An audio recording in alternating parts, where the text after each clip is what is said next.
존경하는 재판관 여러분, 그리고 사랑하는 국민 여러분, 작년 12월 3일 비상계엄을 선포한 후 84일이 지났습니다. 제 삶에서 가장 힘든 날들이었지만 감사와 성찰의 시간이기도 했습니다. 저 자신을 돌아보면서 그동안 국민들께 과분한 사랑을 받아왔다는 생각이 들었습니다. 감사한 마음이 들면서도 국민께서 일하라고 맡겨주신 시간에 제 일을 하지 못하고 있는 현실이 송구스럽고 가슴 아팠습니다. 한편으로 많은 국민들께서 여전히 믿어주고 계신 모습에 무거운 책임감도 느꼈습니다. 국민 여러분께 죄송하고 감사하다는 말씀 먼저 드리고 싶습니다. 제가 비상계엄을 선포하고 몇 시간 후 해제했을 때 많은 분들께서 이해를 못하셨습니다. 지금도 어리둥절해 하시는 분들이 있을 겁니다. 계엄이라는 단어에서 연상되는 과거의 부정적 기억도 있을 것입니다. 거대 야당과 내란 공작 세력들은 이런 트라우마를 악용하여 국민을 선동하고 있습니다. 그러나 12.3 비상계엄은 과거의 계엄과는 완전히 다른 것입니다. 무력으로 국민을 억압하는 계엄이 아니라 계엄의 형식을 빌린 대국민 호소입니다. 12.3 비상계엄 선포는 이 나라가 지금 망국적 위기 상황에 처해 있음을 선언하는 것이고, 주권자인 국민들께서 상황을 직시하고 이를 극복하는 데 함께 나서달라는 절박한 호소입니다. 무엇보다 저 자신, 윤석열 개인을 위한 선택은 결코 아니었다는 사실을 분명히 말씀드립니다. 저는 이미 권력의 정점인 대통령 자리에 있습니다. 대통령에게 가장 편하고 쉬운 길은 힘든 일을 굳이 벌이지 않고 사회 여러 세력과 잘 타협하고 모든 사람들에게 듣기 좋은 말을 하면서 임기 5년을 안온하게 보내는 것입니다.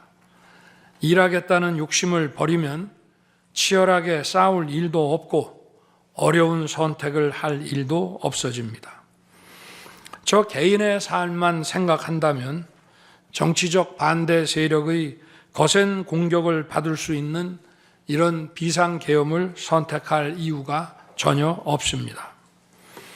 저는 비상계엄을 결심했을 때 제게 많은 어려움이 닥칠 것을 당연히 예감했습니다. 거대 야당은 제가 독재를 하고 집권 연장을 위해 비상계엄을 했다고 주장합니다. 내란죄를 씌우려는 공작 프레임입니다. 정말 그런 생각이었다면 고작 280명의 실무장도 하지 않은 병력만 투입하도록 했겠습니까? 주말이 아닌 평일에 계엄 선포를 하고 계엄을 선포한 후에 병력을 이동시키도록 했겠습니까? 심판정 증거조사에서 드러난 사실에 의하면 그나마 계엄 해제 요구 결의 이전에 국회에 들어간 병력은 106명에 불과하고 본관에 들어간 병력은 15명입니다. 15명이 유리창을 깨고 들어간 이유도 자신들의 근무 위치가 본관인데 입구를 시민들이 막고 있어서 충돌을 피하기 위해 불 꺼진 창문을 찾아 들어간 것입니다. 또한 국회의 해제 요구 결의가 이루어진 이후에 즉시 모든 병력을 철수했습니다. 투입된 군의 병력이 워낙 소수이다 보니 국회 외곽 경비와 질서 유지는 경찰에 요청했습니다.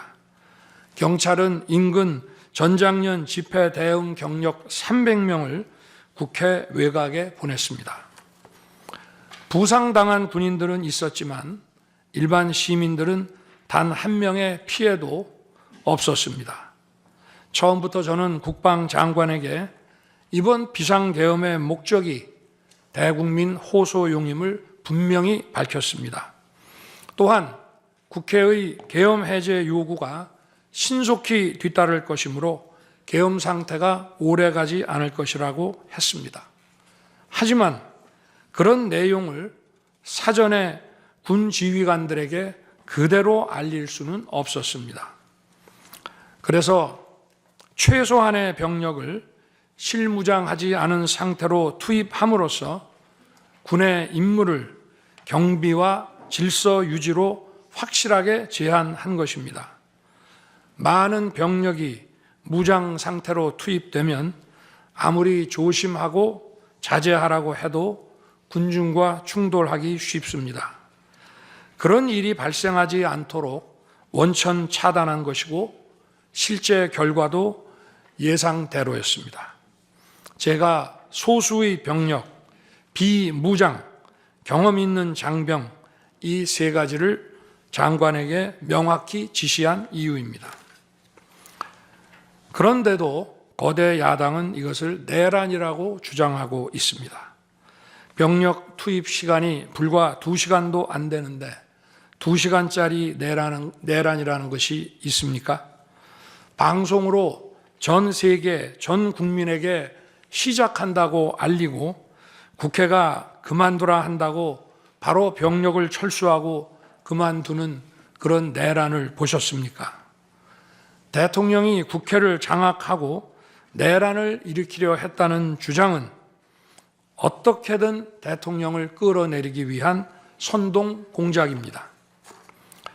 대통령의 법적 권한인 계엄 선포에 따라 계엄 사무를 하고 질서 유지 업무를 담당한 공직자들이 이러한 내란무리 공작에 의해 지금 고초를 겪고 있는 모습을 보고 있으면 가슴이 찢어지는 것 같습니다. 이분들이 대통령의 장기 독재를 위해 일을 했겠습니까? 대한민국의 현실에서 이러한 장기 독재를 상상도 할 수 없다는 사실을 잘 아는 사람들이고 이미 자기 분야에서 최고의 위치에 올라 더 바랄 것도 없는 분들입니다. 이분들은 대통령의 법적 권한 행사에 따라 맡은 바 직무를 수행한 것뿐입니다. 헌법재판관 여러분, 그리고 국민 여러분, 대통령의 자리에서 많은 정보를 가지고 국정을 살피다 보면 남들에게는 보이지 않는 것들, 겉으로는 잘 드러나지 않는 문제점들이 많이 보이게 됩니다. 당장은 괜찮아 보여도 얼마 뒤면 큰 위기로 닥칠 일들이 대통령의 시야에는 바로 들어옵니다.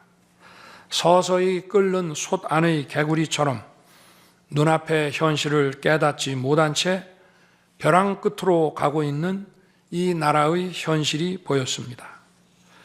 언제 위기가 아닌 때가 있었냐고 하는 분도 있을 겁니다. 그렇지만 그동안의 위기가 돌발 현안 수준이었다면 지금은 국가 존립의 위기, 총체적 시스템의 위기라는 점에서 차원이 완전히 다릅니다. 미국 트럼프 대통령은 취임 첫날 국가 비상사태를 선포하고 군을 투입했습니다. 미국이 국가 비상사태인가에 대한 판단은 다를 수 있습니다. 하지만 불법 체류자와 마약 카르텔 등 당면한 위기에 맞서 국민들을 지키기 위한 대통령의 결단임은 분명해 보입니다. 그렇다면 지금 우리나라의 현실은 어떻습니까? 국가 비상사태가 아니라고 단언할 수 있습니까? 북한을 비롯한 외부 주권 침탈 세력들과 우리 사회 내부의 반국가 세력이 연계하여 국가 안보와 계속성을 심각하게 위협하고 있습니다. 이들은 가짜 뉴스, 여론 조작, 선전 선동으로 우리 사회를 갈등과 혼란으로 몰아넣고 있습니다. 당장 2023년 적발된 민주노총 간첩단 사건만 봐도 반국가 세력의 실체를 쉽게 확인할 수 있습니다.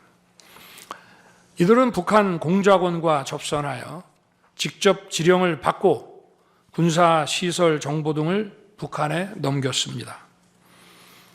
북의 지령에 따라 총파업하고 미국 대통령 방한 반대, 한미연합훈련 반대, 이태원 참사 반정부 시위 활동 등을 펼쳤습니다.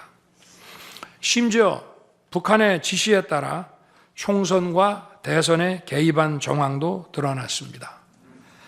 지난 대선 직후에는 대통령 탄핵의 불씨를 지필하면서 구체적인 행동 지령까지 내려왔습니다.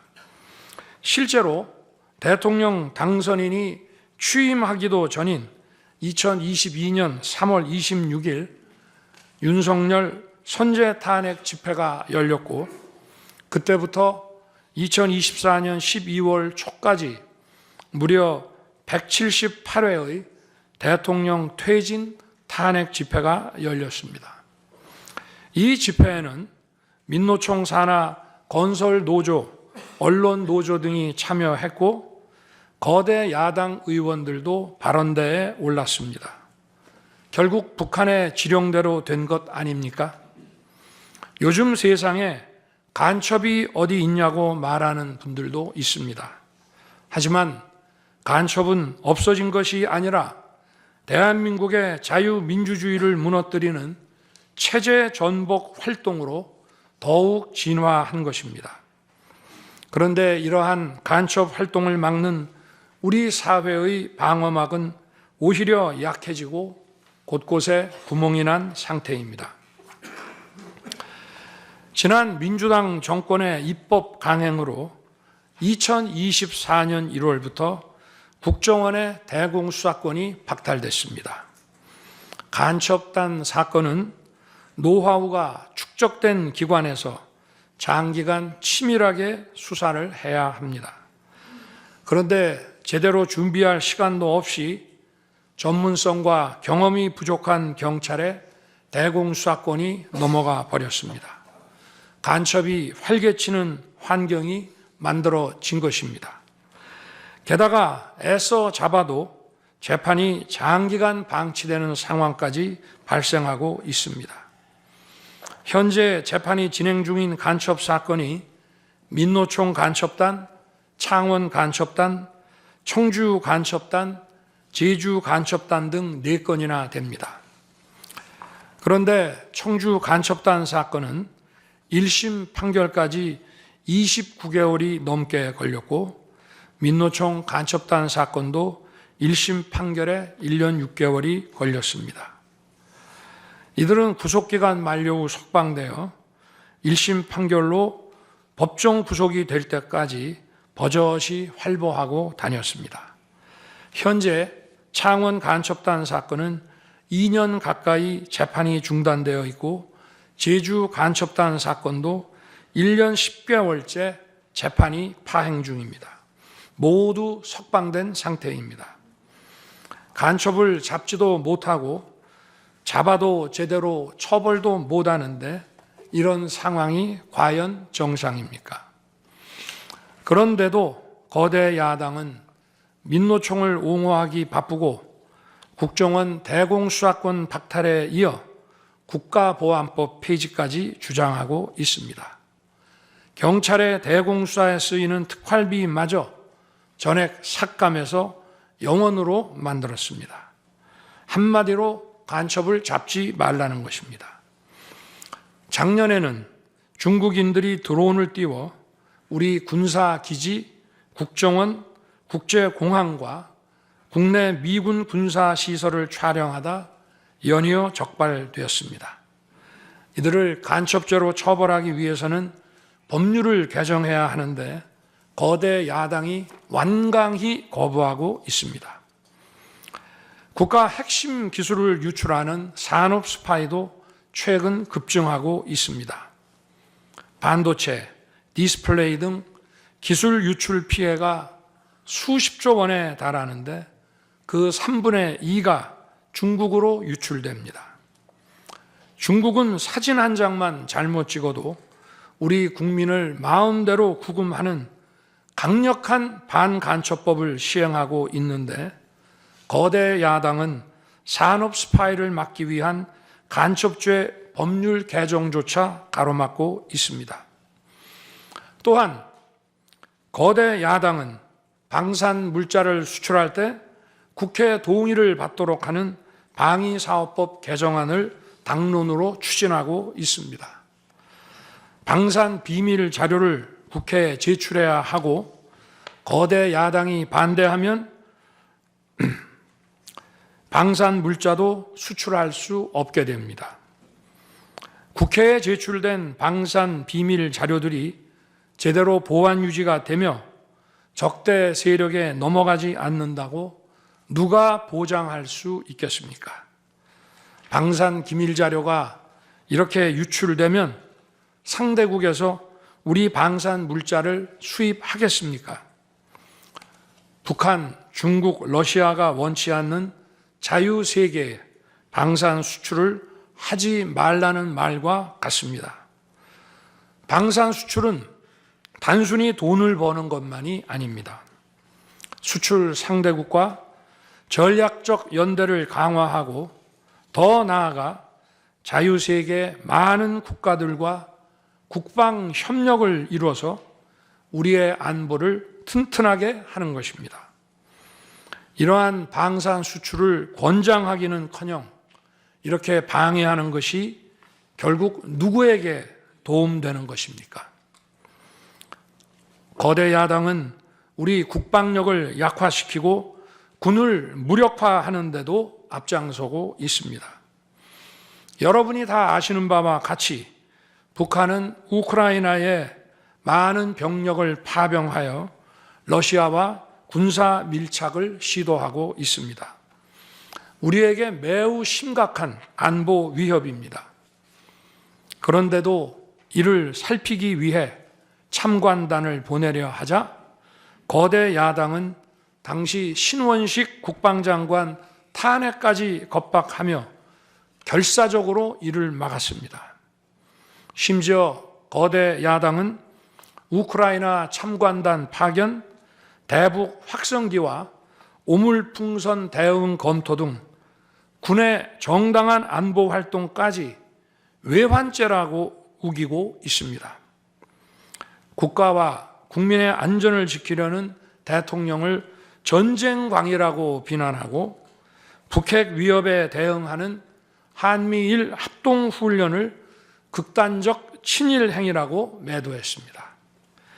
1차 대통령 탄핵 소추안에는 북중러를 적대시하는 것이 탄핵 사유라고 명기했습니다. 190석에 달하는 무소불위의 거대 야당이 우리나라와 우리 국민 편이 아니라 북중러의 편에 서 있는 것입니다.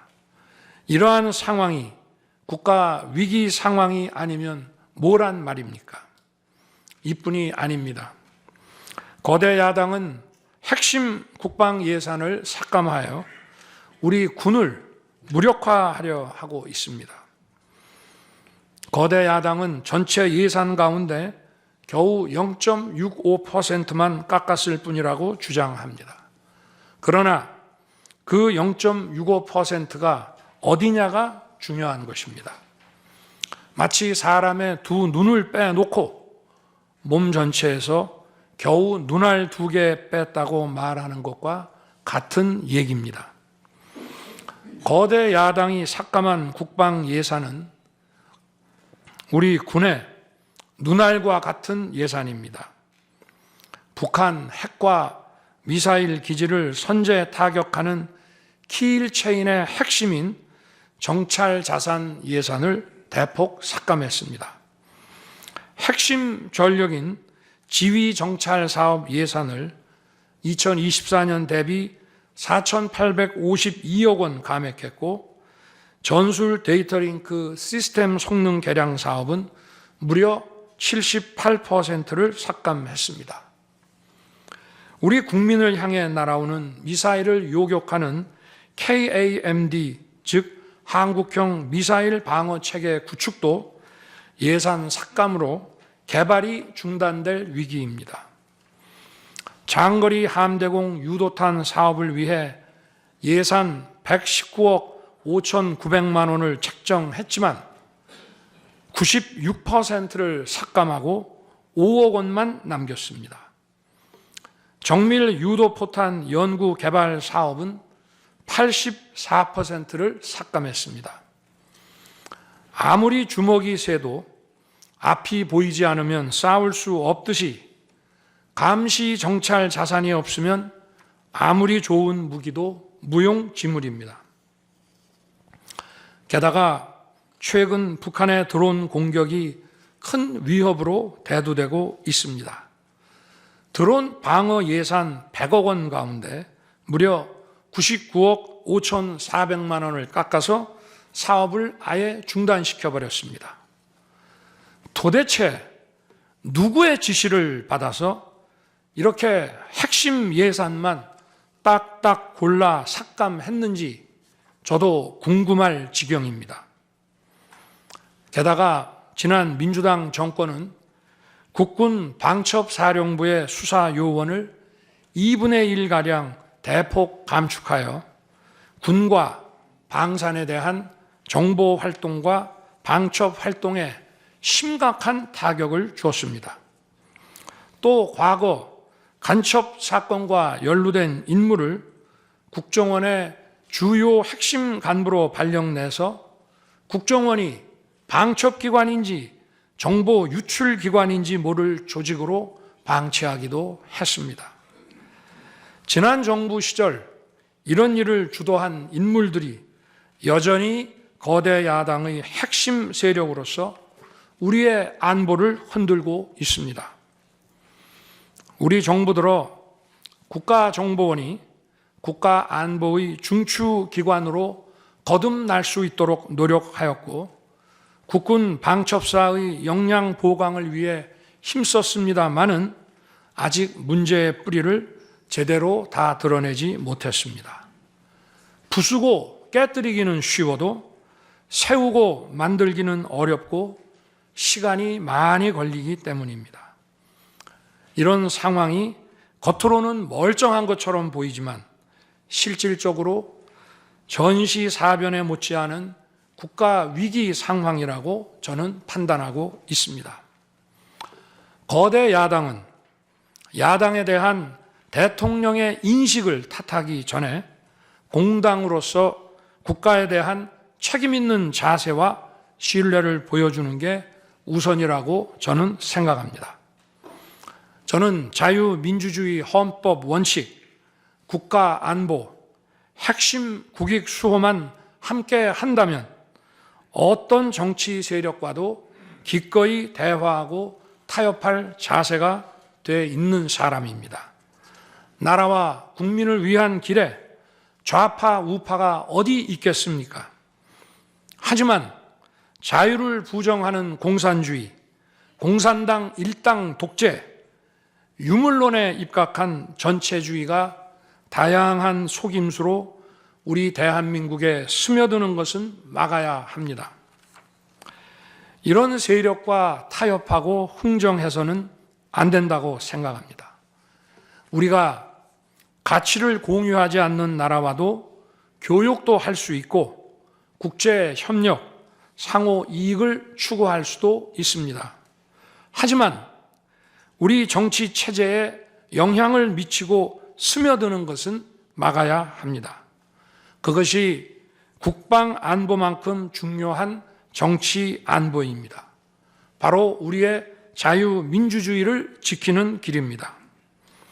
자유민주주의 국가의 공당이라면 이런 세력을 옹호하고 이런 세력과 손잡는 일은 절대 해서는 안 되는 것입니다.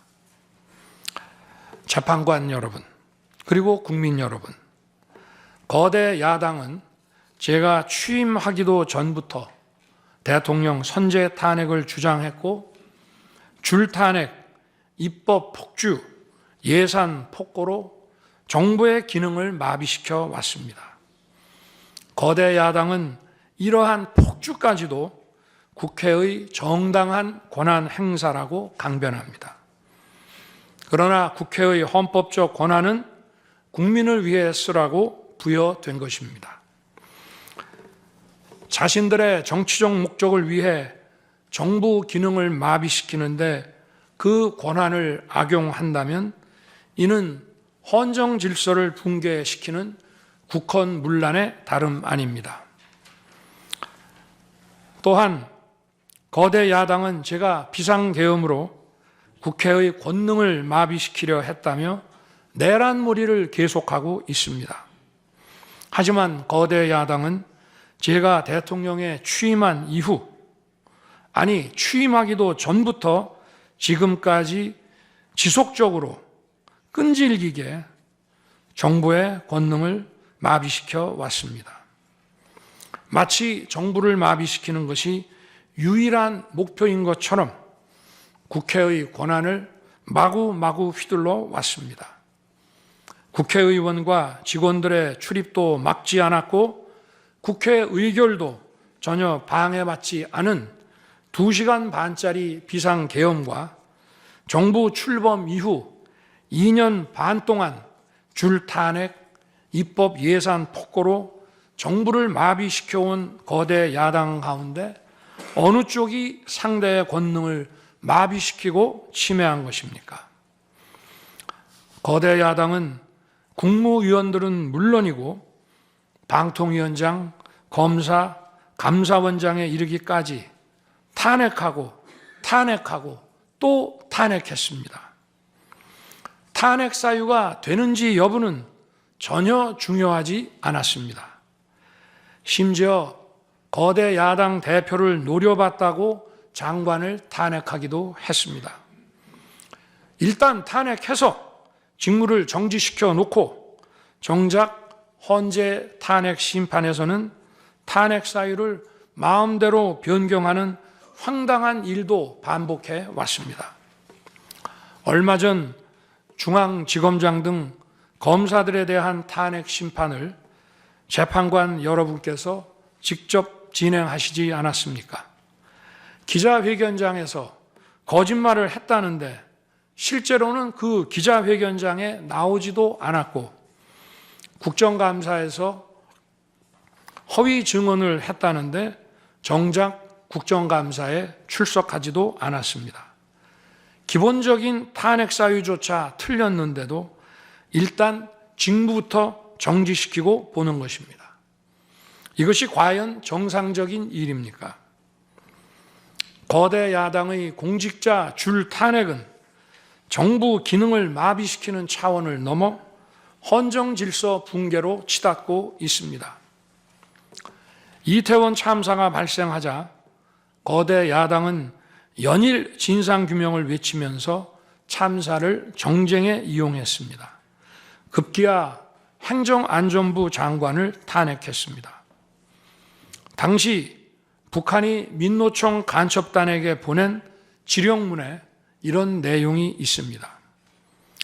이번 특대형 참사를 계기로 사회 내부에 세월호 참사 진상규명 투쟁과 같은 정세 국면을 조성하는 데 중점을 두고 각계각층의 분노를 최대한 분출시켜라.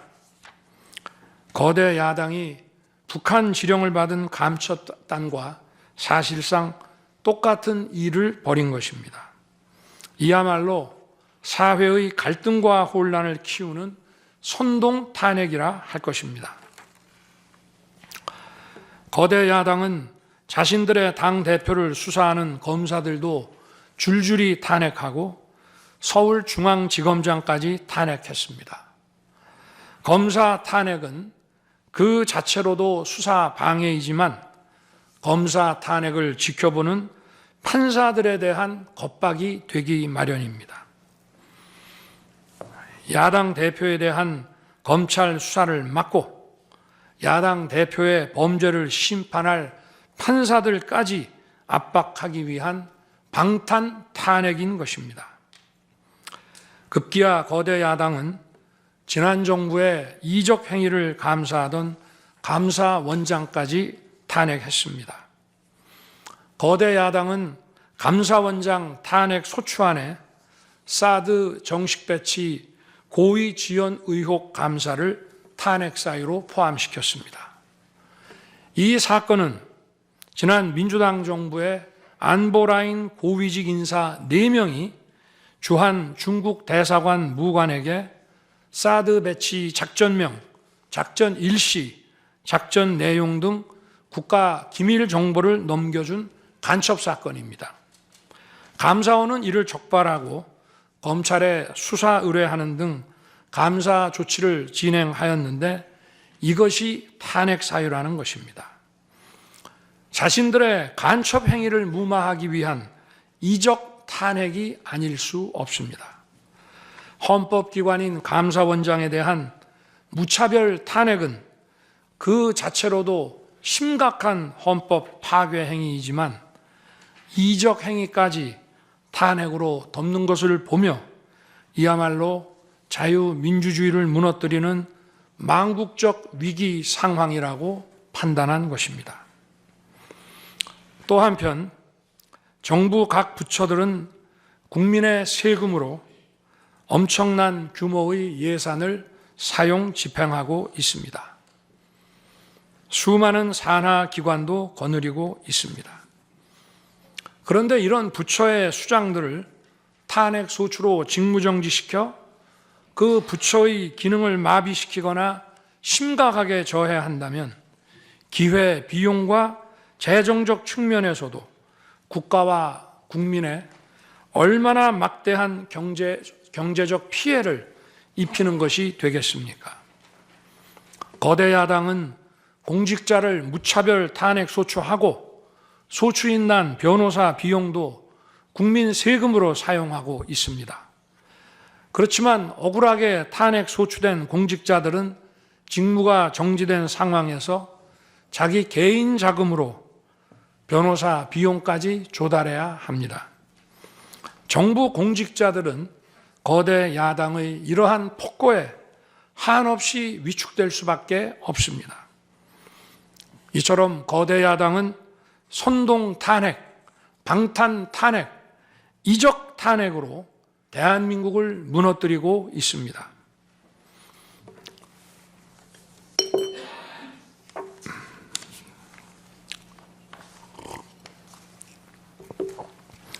우리나라 선거 가운데 대통령 선거가 기간도 가장 길고 국민적 관심도 가장 큽니다.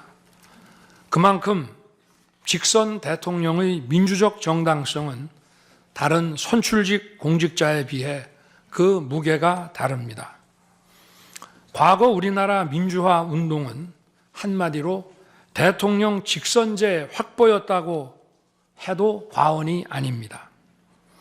그런데 거대 야당은 대선이 끝나자마자 동조 세력과 연대하여 아직 취임도 하지 않은 대통령 당선인을 상대로 선제 탄핵과 퇴진 운동을 벌이기 시작했고 지난 2년 반 동안 오로지 대통령 끌어내리기를 목표로 정부 공직자 줄탄핵 그리고 입법과 예산 폭거를 계속해 왔습니다. 헌법이 정한 정당한 견제와 균형이 아니라 민주적 정당성의 상징인 직선 대통령 끌어내리기 공작을 그야말로 쉼없이 해온 것입니다. 이것이 국헌문란이 아니면 도대체 어떤 것이 국헌문란 행위이겠습니까? 뿐만 아니라 거대 야당의 이런 지속적 국헌문란 행위는 국가 정체성과 대외 관계에 있어서 자유민주주의 헌법 정신과 동떨어진 인식에 기반하고 있다고 저는 생각합니다. 따라서 직선 대통령을 끌어내리기 위한 줄탄핵, 입법 예산 폭거는 어느 면으로 보나 자유민주주의 헌정질서 파괴 목표로 하고 있다고 하겠습니다. 흔히들 대통령 중심제 권력 구조를 가지고 제왕적 대통령제라고 합니다. 그러나 지금 우리나라는 제왕적 대통령이 아니라 제왕적 거대 야당의 시대입니다. 그리고 제왕적 거대 야당의 폭주가, 그 독재가 대한민국의 존립 위기를 불러오고 있습니다. 계엄 이후 벌어진 일들만 보아도 모두 잘 알 수 있지 않겠습니까? 제가 정말 제왕적 대통령이라면 공수처, 경찰, 검찰이 앞다퉈서 저를 수사하겠다고 나서고 내란죄 수사권도 없는 공수처가 영장 쇼핑, 공문서 위조까지 해가면서 저를 체포할 수 있겠습니까? 저 역시도 수사 업무에 26년간 종사한 사람이지만 이렇게 여러 수사기관들이 무차별적으로 한 사건에 달려드는 꼴은 본 적이 없습니다. 비상계엄에 투입된 군 병력이 총 570명에 불과한데 불법적으로 대통령 한 사람 체포하겠다고 대통령 관저에 3, 4천 명이 넘는 경찰력을 동원했습니다.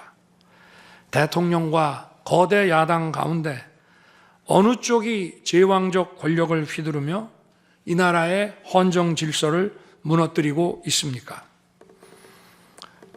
제가 비상계엄을 결단한 이유는 이 나라의 절체절명의 위기를 더 이상 방치할 수 없다는 절박함 그것이었습니다. 저는 주권자인 국민들께 이러한 거대 야당의 반국가적 패악을 알리고 국민들께서 매서운 감시와 비판으로 이를 제발 멈춰달라고 호소하고자 했습니다. 국정마비와 자유민주주의 붕괴를 막고 국가 기능을 정상화하기 위해 절박한 심정으로 계엄을 선포한 것입니다. 12.3 비상계엄의 선포는 국가가 위기 상황과 비상사태에 처해 있음을 선언한 것입니다. 국민을 억압하고 기본권을 제한하려는 것이 아니라 주권자인 국민께서 비상사태 극복에 직접 나주십사 하는 간절한 호소입니다. 그런데 거대 야당은 제가 국회의 요구에 따라 계엄을 해제한 그날부터 탄핵 시동을 걸었습니다. 하지만 비상계엄은 범죄가 아니고 국가 위기를 극복하기 위한 대통령의 합법적 권한 행사입니다. 저는 긴급 국무회의를 거쳐 방송을 통해 비상계엄을 선포했고 그 과정에서 거대 야당의 국회 독재가 망국적 위기를 초래하였다고 했기 때문에 많은 사람들이 국회로 몰려들 것이었고 계엄 상황에서 질서 유지를 위해 국회에 최소한의 병력을 투입했으며 국회가 해제 요구 결의를 하자 즉각 병력을 철수하고 국무회의를 소집해서 계엄을 해제했습니다. 다 알고 계시다시피 2023년 중앙선관위를 포함한 국가기관들이 북한에 의해 심각한 해킹을 당했습니다. 중앙선관위는 이 같은 사실을 국가정보원으로부터 통보받고도 다른 국가기관과 달리 점검에 제대로 응하지 않았습니다. 나중에 채용비리 사건 때문에 울며 겨자 먹기로 응한 일부 소극적 점검 결과 심각한 보안 문제가 드러났기 때문에 중앙선관위 전산 시스템 스크린 차원에서 소규모의 병력을 보낸 것입니다. 선거의 공정과 직결되는 중앙선관위의 전산 시스템 보안 문제는 우리 자유민주주의 체제의 핵심 공공재이자 공공자산을 지키는 일입니다.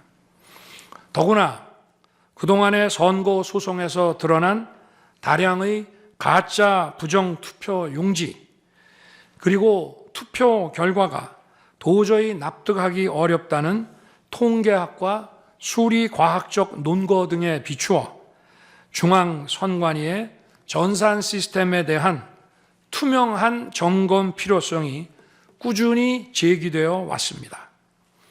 이런 조치들의 어떤 부분이 내란이고 범죄라는 것인지 도대체 이해할 수가 없습니다. 비상계엄이라는 것 자체가 불법이라면 계엄법은 왜 있으며 합동참모본부의 계엄과는 왜 존재하겠습니까? 재판관 여러분, 그리고 국민 여러분, 저는 2021년 6월 29일 처음으로 정치 참여를 선언했습니다. 대통령이라는 자리가 영광의 길이 아니라 형극의 길이라는 사실은 이미 잘 알고 있었습니다. 또 대통령직을 아주 가까이에서 지켜보신 어떤 분은 우리나라 대통령직은 저주의 길이라면서 만류하시기도 했습니다. 그러나 자유민주주의라는 헌정 질서가 무너지고 있는 상황에서 나라를 지키고 싶어 정치를 시작했습니다. 그때 정치 참여를 선언하면서 국민께 드린 약속이 있습니다. 우리의 미래를 짊어질 청년들, 국가를 위해 희생하신 분들, 산업화에 일생을 바친 분들, 나라의 민주화에 헌신하고도 묵묵히 생업에 종사하며 살아가시는 분들, 성실하게 세금을 내시는 분들, 이런 분들이 분노하지 않는 나라를 만들겠다는 약속이었습니다. 그리고 청년들이 마음껏 뛰는 역동적인 나라, 창의와 자유가 넘치는 혁신의 나라, 약자가 기죽지 않은 따뜻한 나라, 국제사회와 가치를 공유하고 책임을 다하는 나라를 만들겠다고 국민께 약속드렸습니다. 거대 의석과 이권 카르텔이 나라의 주인 노릇을 하는데 맞서 국민들에게 빼앗긴 주권을 되찾아 드리겠다고 약속했습니다. 그날 이후 지금까지 단 한순간도 이 약속을 잊은 적이 없습니다. 국민의 선택을 받아 대통령이 된 후 이 약속을 지키기 위해 쉼없이 노력하고 또 노력했습니다. 무엇 하나 쉬운 일이 없었습니다. 글로벌 복합 위기로 인한 대외 환경의 어려움이 계속됐습니다. 지난 민주당 정부의 잘못된 소주성 정책과 부동산 정책은 우리 경제와 민생의 문제를 풀어가는데 계속 발목을 잡았습니다. 하지만 어떤 문제라도 노력하면 풀어낼 수 있다고 믿었고 실제로 우리 기업, 우리 국민과 함께 뛰면서 하나하나 문제를 해결할 수 있었습니다. 기쁘고 보람 있는 일도 많았고 부족하고 아쉬운 일도 있었습니다. 무엇보다 국가 안보와 국민 안전을 지키는 제복 입은 공직자에 대한 처우 개선 추진이 보람된 일이었습니다. 지난 민주당 정권은 반일 선동에만 열을 올렸지만 우리 정부에서는 1인당 GDP가 일본을 앞질렀고 우리 인구의 2배 반이 넘는 경제 강국 일본과 수출액 차이가 작년에는 불과 수십억 불 규모로 좁혀졌습니다. 20년 전에 비해 100분의 1, 지난 민주당 정부에 비해 수십분의 1로 줄어든 것입니다. 또 작년에 30번이나 열었던 전국 순회 민생 토론의 기억이 많이 납니다. 국민의 어려움을 직접 듣고 많은 일을 현장에서 해결해 드리면서 국민과 같이 웃기도 했고 같이 울기도 했습니다. 수도권, 영남, 호남, 충청, 강원, 제주까지 전국 모든 지역을 다니면서 지역 발전 방안을 함께 고민했습니다.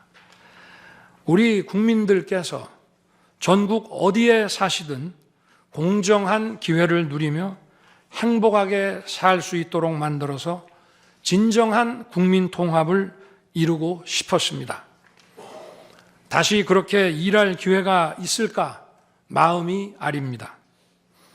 1박 4일의 살인적 일정으로 미국에 가서 한미일 캠프 데이비드 선언을 발표했을 때는 보람이 컸고 정말 마음이 든든했습니다.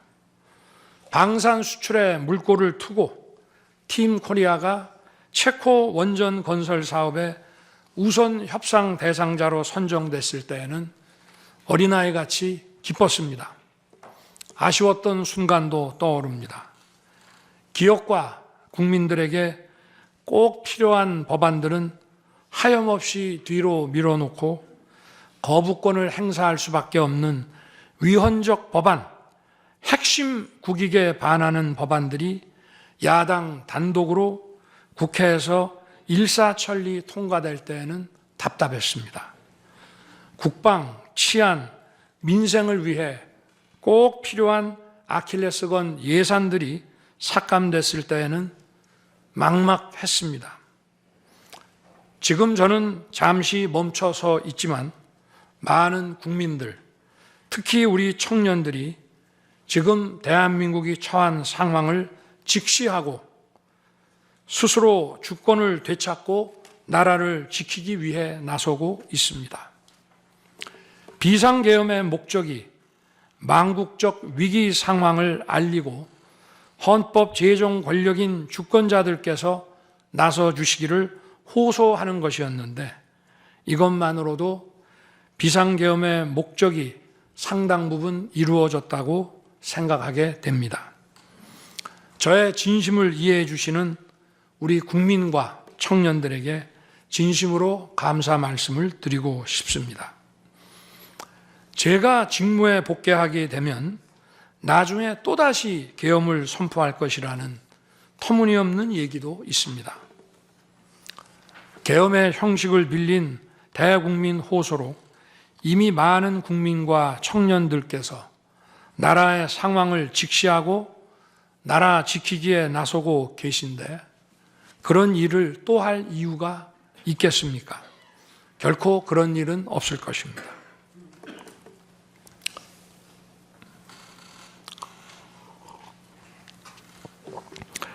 헌법재판관 여러분, 그동안 심판정에서 다루어진 쟁점들 가운데 두 가지에 대해서만 간략히 말씀드리겠습니다. 세세한 사실관계를 언급하기보다 상식선에서 간단히 말씀드리겠습니다. 우선 제가 국회의원을 체포하거나 본회의장에서 끌어내라고 했다는 것입니다. 정말 터무니없는 얘기입니다. 상식적으로 이렇게 해서 도대체 뭘 어떻게 하겠습니까? 의원들을 체포하고 끌어내서 계엄 해제를 늦추거나 막는다 한들 방송으로 온 국민과 전 세계가 지켜보고 있는데 그 다음에 뭘 어떻게 하겠습니까? 계엄 당일 국회의장의 발언대로 국회는 어디서든 본회의를 열어 계엄 해제를 의결할 수 있습니다. 영화나 소설에 나오기도 하지만 현실적으로 이런 일을 하려면 군으로 국가를 완전히 장악하는 계획과 정치 프로그램을 미리 가지고 있어야 합니다. 그런데 실제 상황이 어땠습니까? 계엄 사무를 담당할 주요 지휘관들이 계엄 직전에 어디에 있었는지 이 심판정에서 다 드러났습니다.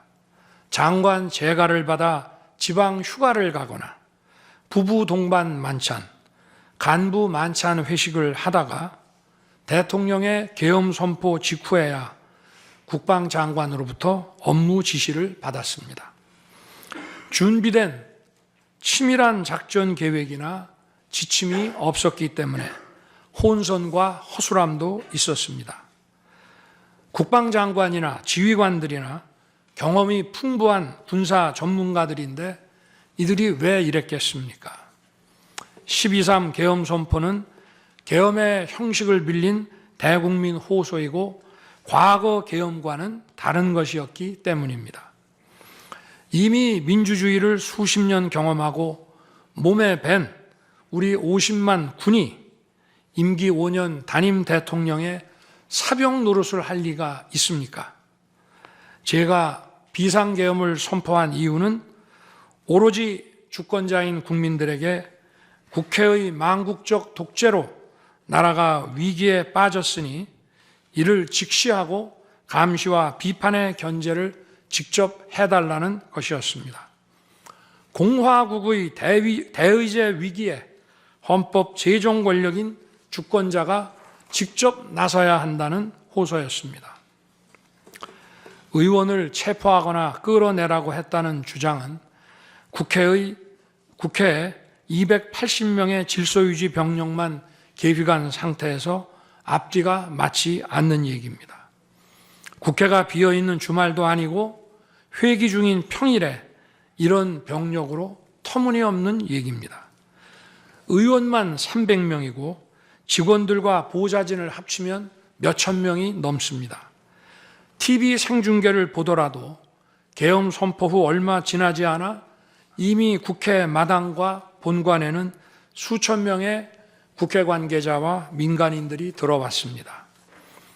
실제로 계엄 선포 후 1시간 30분이 지나서야 질서유지 군 병력이 도착했고 경내에 진입한 병력이 106명, 그중에서 본관에 들어간 병력이 겨우 15명인데 이런 극소수 병력을 가지고 국회의원을 체포하고 끌어낸다는 것이 말이 되겠습니까? 게다가 의결 정족수가 차지 않았으니 본회의장에 들어가서 의원들을 끌어내라고 했다는데 의결 정족수가 차지 않았으면 더 못 들어가게 막아야지 끌어낸다는 것도 상식에 맞지 않는 얘기입니다. 본관에 진입한 군인들은 본회의장이 어디에 있는지도 몰랐다고 합니다. 무엇 하나 말이 되지 않습니다. 단 한 사람도 끌려 나오거나 체포된 일이 없었으며 군인이 민간인들에게 폭행당한 일은 있어도 민간인을 폭행하거나 위해를 가한 일은 한 건도 없었습니다. 실제로 일어나지도 않았고 일어날 수도 없는 불가능한 일에 대해 이런 주장을 하는 것은 지난번에도 말씀드렸지만 그야말로 호수 위에 비친 달빛을 건져내려는 것과 같은 허황된 것입니다. 거대 야당은 대통령의 헌법상 권한에 기해 선포된 계엄을 불법 내란으로 둔갑시켜 탄핵 소추를 성공시켰습니다.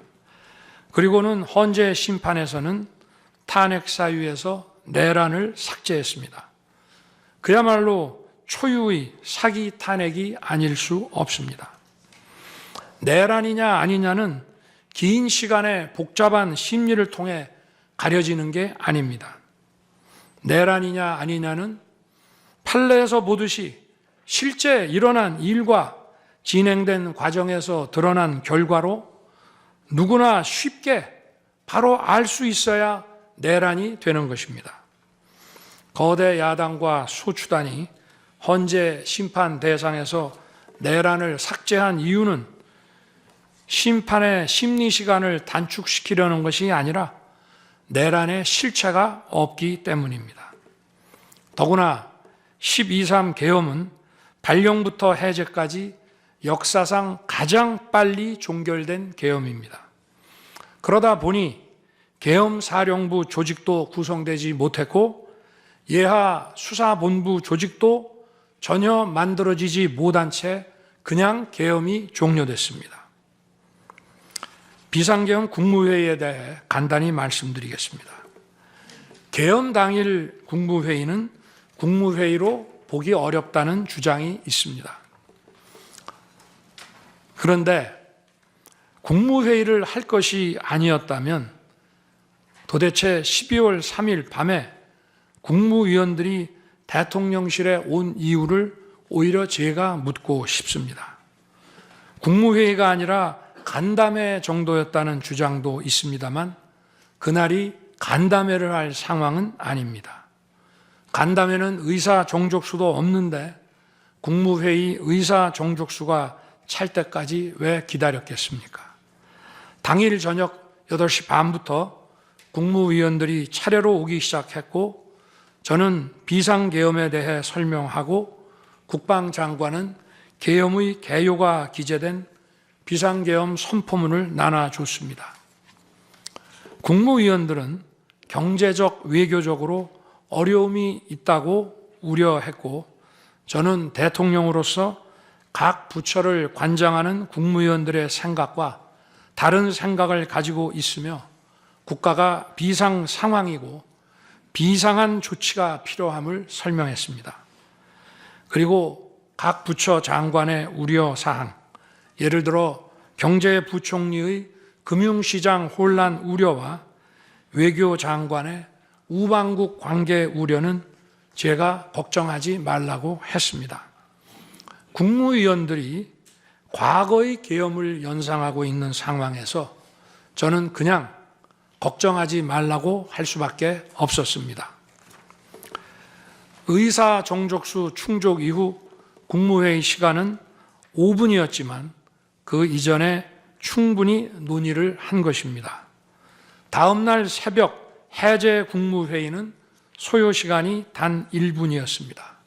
실제 정례 주례 국무회의 경우에도 모두와 마무리 발언 등을 하고 많은 안건을 다루기 때문에 1시간가량 걸리지만 개별 안건의 심의 시간은 극히 짧습니다.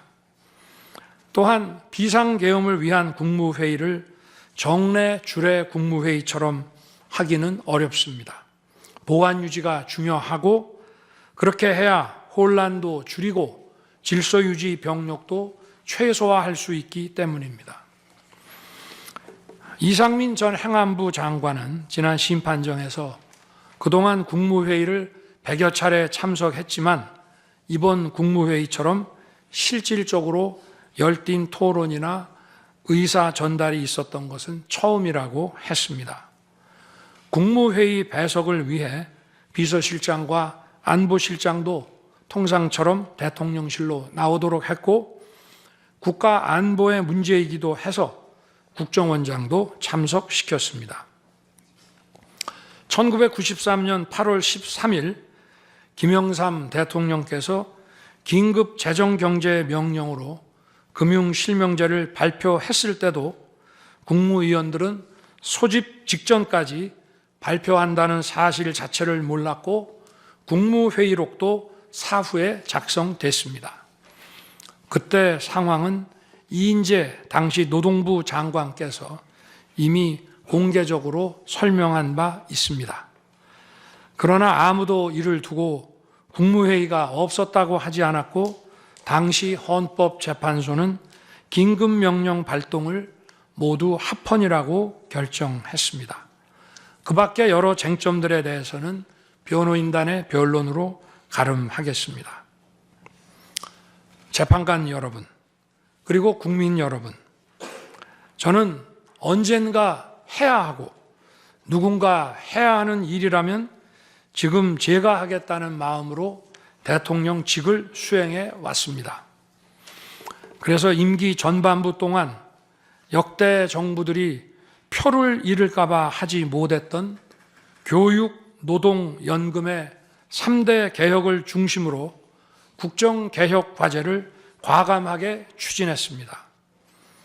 30년 동안 지지부진했던 유보 통합의 첫걸음을 떼었고 늘봄 학교와 융복합 고등교육 그리고 지역 산업과의 연계 강화를 위한 과감한 권한 이전 등 교육개혁의 기틀을 마련했습니다.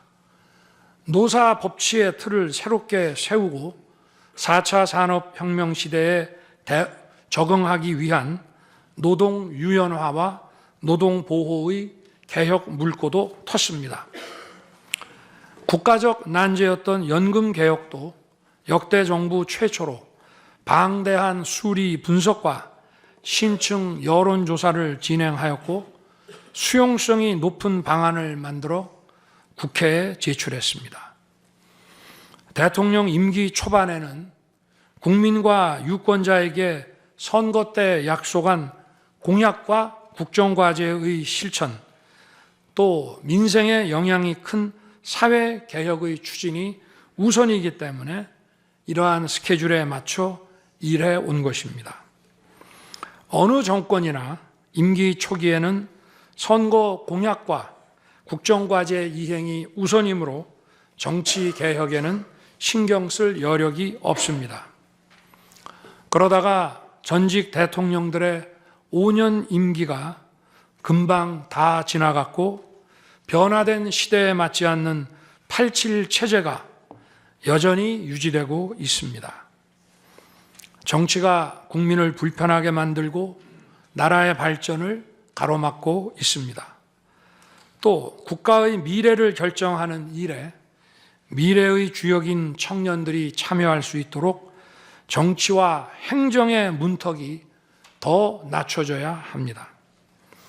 제가 직무에 복귀하게 된다면 먼저 87 체제를 우리 몸에 맞추고 미래 세대에게 제대로 된 나라를 물려주기 위한 개헌과 정치개혁의 추진에 후반부를 집중하려고 합니다.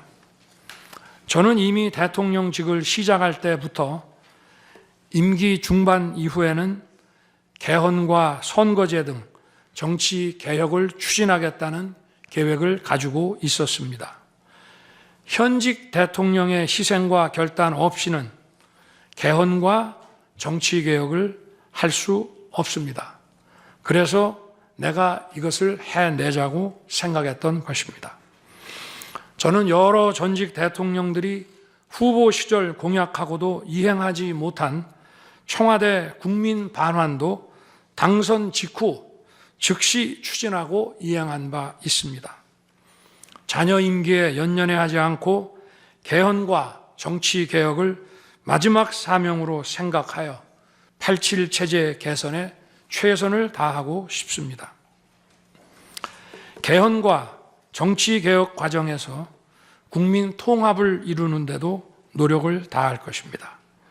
결국 국민 통합은 헌법과 헌법 가치를 통해 이루어지는 만큼 개헌과 정치개혁이 올바르게 추진된다면 그 과정에서 갈라지고 분열된 국민들이 통합될 것이라고 믿습니다. 그렇게 되면 현행 헌법상 자녀 임기에 연연해야 할 이유가 없고 오히려 제게는 크나큰 영광이라고 생각합니다. 그리고 국정 업무에 대해서는 급변하는 국제 정세와 글로벌 복합 위기 상황을 감안하여 대통령은 대외 관계에 치중하고 국내 문제는 총리에게 대폭 위임할 생각입니다.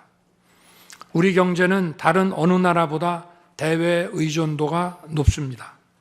특히 미 트럼프 행정부 출범 이후 국제 질서의 급변과 글로벌 경제 안보의 불확실성에 크게 영향을 받을 수밖에 없습니다. 지금 우리가 국가 노선을 어떻게 선택하느냐에 따라 이 위기가 기회가 될 수도 있고 돌이킬 수 없는 재앙을 맞을 수도 있습니다. 글로벌 중추 외교 기조로 역대 가장 강력한 한미 동맹을 구축하고 한미일 협력을 이끌어낸 경험으로 대외 관계에서 국익을 지키는 일에 매진하고 싶습니다. 임기 전반기에도 지방시다위원회와 국민통합위원회를 통해 지역별, 세대별, 계층별 통합을 위해 노력해 왔지만 앞으로도 국민을 하나로 묶고 국가 전체의 시너지를 올리는 국민 통합에 더욱 노력할 것입니다.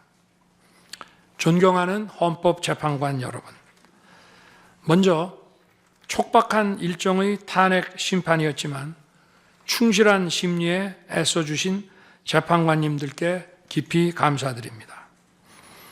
이번 심리는 내란 탄핵으로 소추한 후 심판 대상에서 내란을 삭제한 소추단 측이 제시한 쟁점 위주로 이루어지게 됐습니다. 그러다 보니 제가 12.3 비상계엄을 선포한 이유와 그 불가피성에 대해서는 충분히 설명드릴 기회가 부족했다고 생각합니다. 서면으로 성실하게 관련 자료를 제출하였으니 대통령으로서 고뇌의 결단을 한 이유를 깊이 생각해 주시기 바랍니다. 또 많은 국가 기밀 정보를 다루는 대통령으로서 재판관님들께 모두 설명드릴 수 없는 부분에까지 재판관님들의 지혜와 해안이 미칠 것이라 믿습니다. 다시 한번 재판관님들의 노고에 감사드립니다. 그리고 사랑하는 대한민국 국민 여러분, 국가와 국민을 위한 계엄이었지만 그 과정에서 소중한 국민 여러분께 혼란과 불편을 끼쳐드린 점 진심으로 죄송스럽게 생각합니다. 저의 구속 과정에서 벌어진 일들로 어려운 상황에 처한 청년들도 있습니다. 옳고 그름에 앞서서 너무나 마음이 아프고 미안합니다. 정말 미안한 생각을 가지고 있습니다. 저는 대통령에 출마할 때 나라를 위해 목숨을 바치겠다고 결심했습니다. 지난 12.3 계엄과 탄핵소추 이후 엄동설안에 저를 지키겠다고 거리로 나선 국민들을 보았습니다. 저를 비판하고 질책하는 국민들의 목소리도 들었습니다. 서로 다른 주장을 하고 있지만 모두 대한민국을 사랑하는 마음이라고 생각합니다. 부족한 저를 지금까지 믿어주시고 응원을 보내주고 계신 국민 여러분께 진심으로 감사드립니다. 저의 잘못을 꾸짖는 국민의 질책도 가슴에 깊이 새기겠습니다.